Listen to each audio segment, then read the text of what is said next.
So for exports and imports, when we talk about export simply means buying from foreign, selling to foreign countries or customers. That is export. And import simply means you're buying from foreign countries. You purchase from foreign countries or foreign businesses. That is import. I think you understand the difference between export and import.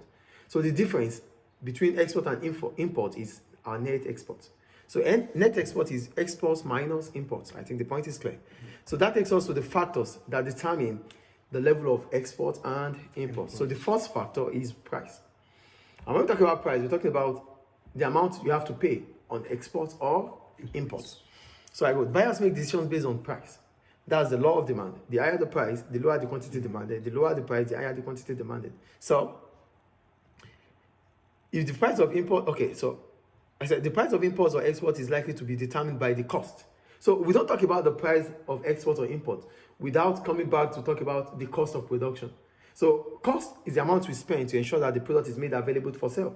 So if whatever we spend on during the course of production, if the cost of production is increasing, it is expected that the price would increase. And if the cost of production is falling, it is expected that the price of the product also falls.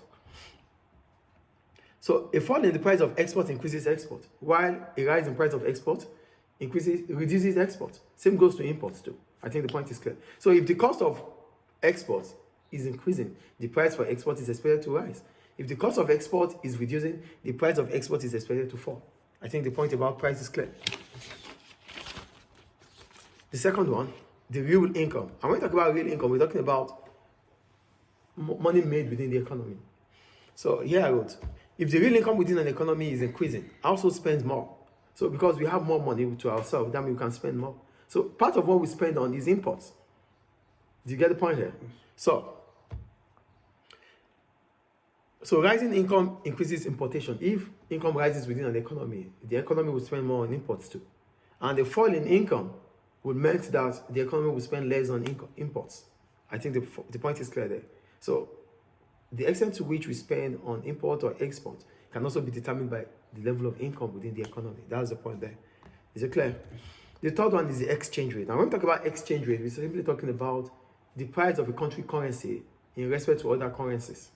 That is exchange rate. So I wrote here, exchange rate, the price at which one